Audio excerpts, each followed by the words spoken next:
discrepancy is contractual. It's $14,000 set aside for longevity, and we are happy to let people know exactly what that is. That's not hidden. He thought we were administratively top-heavy. We are getting by on what I consider to be the bare minimum. The pupil personnel director, which is the one he specifically called attention to, that's a title that most people don't immediately recognize, but that is the person who coordinates all of our special education programs in the school system, who coordinates all of the individual education programs for the students, who goes out and solicits external funding and makes sure that the placements for students with extraordinary problems are as inexpensive as will meet the requirements of the law. We get that salary back many times over.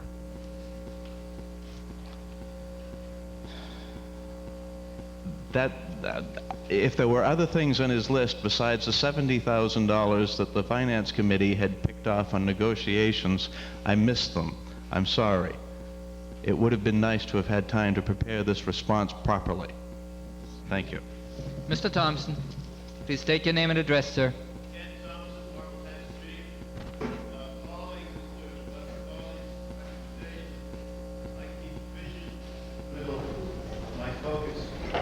I did a little bit of arithmetic myself, not to approach the territory, but you spent all this time talking about something that comes down, in the worst case, to 0.8% increase the school committee budget. That is, the school committee's number is 8.8% higher than the FinCom. This, as I figured out, is going to cost me $1 a month, and you can have $1 now, so I can go home and sleep. Mr. Pasquale, briefly to answer questions or rectify an error. I really appreciate the good comments people said, whether they're good or bad. I'm a very thick-skinned person, but unless I asked the questions I did, you never would have gotten the discussion going. I really challenge people when they tell me my numbers were wrong, Mr. Suarez. I really feel offended, Mr. Jimmy, when I had to walk in the meeting and this got handed to me, and I wasn't prepared that evening. So, for you to say that you had all the time in the world to call me and know where I live if you wanted to find out what was going on. I don't put numbers down without doing my homework. I wish the same analysis was done by the school committee so people could see in depth. I hope in the future we start to do that. I'm not offended in any way what people are saying. I never once said I wanted to get rid of teachers.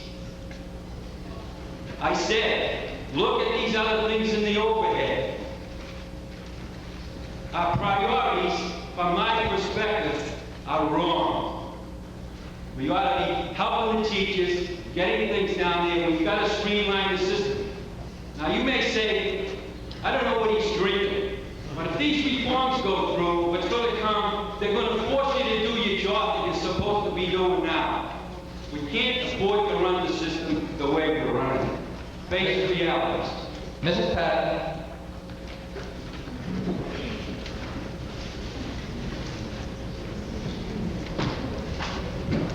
Please state your name and address, ma'am. Susan Patton, 27 Tower Hill, and for the first time in my life after going to the NINEX antenna public hearing meeting, I found out that being short was much better than being tall, because you're not hit with as many microwaves. So,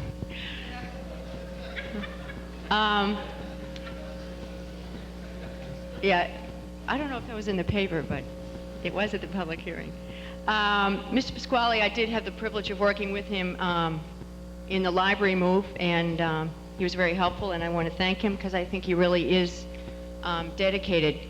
I do have a couple of problems. I do have a problem with someone coming at town meeting and presenting all of this information. Being in school for the past 4 years, I think I'm pretty good at catching things pretty quickly, but there was just too many things on those overheads, and I could not possibly get it all together. And I want to thank the school committee for catching so many of them, because I didn't catch as many as I would have liked to. He talked about the beautiful town. And we do have a beautiful town, but we do have some grave problems. And we have alcoholism, we have drug addiction, we have disease, we have sickness, we have suicide, we have rapes, we have domestic violence. And I know the only way that we can solve these problems is through education. Because my vision is that once you give a child or anyone education, no one can take that away from them. We can take away everything else, but we can't take away education. And my only belief is that the only thing I truly can give my children is an education so that they can be independent. And that is my vision. We're not a perfect society, but I think we work very well together. We could even work better together. But, I mean, look at us all here. We work very well together. We all have our differences, we all have our opinions, but we work well together. Mr. Pasquale asked who put the numbers in the warrant, who are the decision makers, who stated the goals, and who has the vision. And I want to commend the school committee, and I also want to commend the finance committee, because those people give time.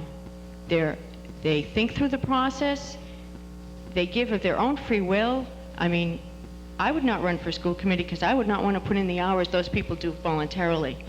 And I think that they've done a very good job. Mr. Pasquale talked about precious town investments, and our precious town investments are our children.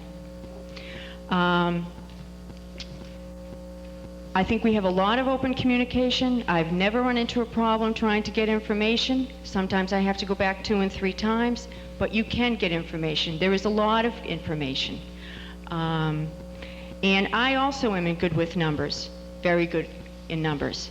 And the 200,000 that he's talking about, we have 3,500 single-family households that pay taxes, and depending on your value of your house. But we're talking about 17 cents a day, or $417 a month that each household is going to pay. Why are we arguing about 17 cents a day? I mean, everyone in this room would give 17 cents a day.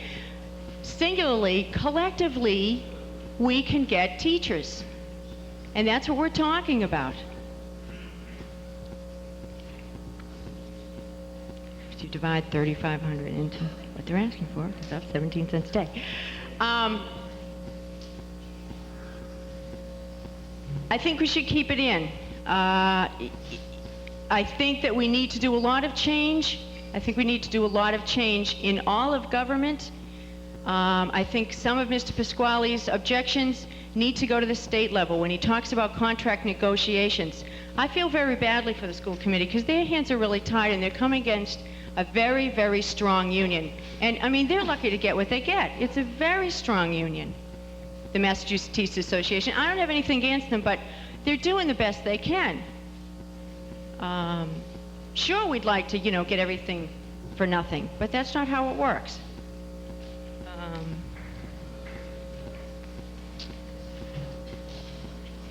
One thing I would like to suggest, and actually I would like to, maybe this isn't the time, but I will charge the town administrator and the selectmen, is that I hope that you gentlemen and ladies read a book called Reinventing Government, and I am trying to get the library to get it for us.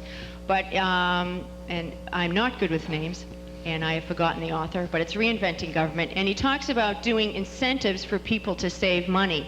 And I think that what we need to look at is that the way we tell people that you have to spend all your line items or you lose the money. And my suggestion is that we look for incentives that if you don't spend the money, you can save it for another project so that you don't have to give it up, because some towns have been very creative in saving their money, giving incentives to people to save money, and then keeping the money for if something comes about. Mrs. Patton, you have 20 seconds. Okay. I would like to vote for the initial school investment because I am unclear as to why the Finance Committee wants to take it from the stabilization. Mr. O'Leary? Thank you, Mr. Moderator. Steve O'Leary, 15 Mead Road. Several comments, Mr. Moderator. First of all, in regard to Mr. Pasquale's presentation, my tenure on the Board of Selectmen, I found Pasquale to be very well informed and also very diligent. The the that he was for. However, I'm going to be supporting the school committee's figure. I think right now what we're doing is we're splitting hairs. There's a small amount of money that we're talking about, the difference between the school committee and the finance committee recommendation. I think what Mr. Pasquale is proposing is a shock treatment to get the school department, the school committee, and the finance committee and board of selectmen to work together.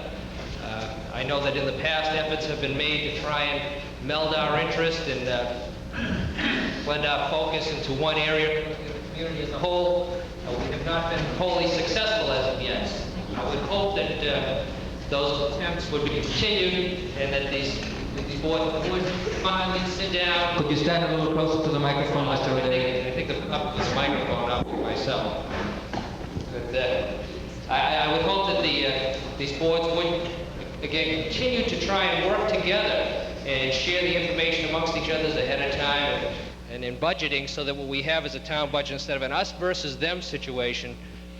We have a more coherent and cohesive budget presented before us.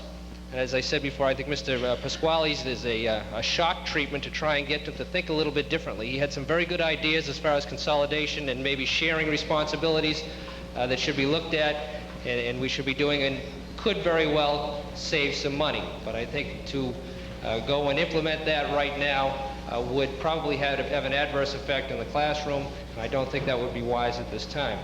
So that I would urge people to vote down Mr. Pasquale's amendment at this time. In addition, as far as the $70,000 for contractual and negotiations, that's a small amount of money. Generally speaking, I would like to see, and again, I tried and was not successful, to come to town meeting with contracts signed. It just doesn't work out as well as you'd like it to. $70,000 is a small amount of money to spread over all of the personnel and incentives, or whatever you want to call it, if that's all that's going to be spent in that area. So that I guess that would be the only question I would have in my mind. So, again, in conclusion, I'm going to be supporting the school committee's recommendation, but I would like the opportunity to transfer some of it from stabilization, so we'll see how that goes. But I'm going to go with the school committee's figure, because it is a small between finance committees, and I would urge everybody else to do so. Mrs. Holsing. I would just like to reiterate, if you vote the school department's budget as they have presented us, we will be in effect out of balance, which will necessitate changes somewhere else in the budget. If you vote our recommendation, we will finish with a balanced budget.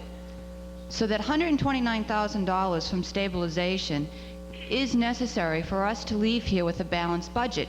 If you support the positions, then you vote the positions and vote it as we have presented it. If you don't vote it from stabilization, we're going to have to find somewhere else to come up with that funding from.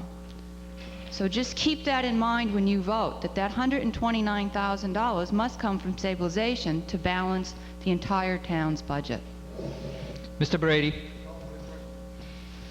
Motion is to terminate debate. On the motion to terminate debate, all those in favor, please say aye. Aye. Those opposed? Unanimous. Okay, we are now faced with three motions. Main motion, a motion to amend, and a second-tier amendment. We will take the second-tier amendment first. That is Mr.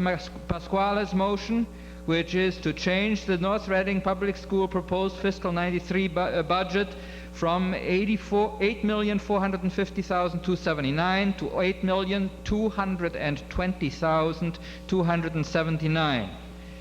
This motion is to address the public schools' financial numbers as listed in the 1992 town warrant, page 30. On the motion to amend the amendment, if you vote yes on this motion, you will replace the Finance Committee amendment with Mr. Pasquale's amendment. If you vote no, then we remain with the school committee, with the Finance Committee amendment. All right, on the motion, on Mr. Pasquale's motion, all those in favor, please say aye. Those opposed?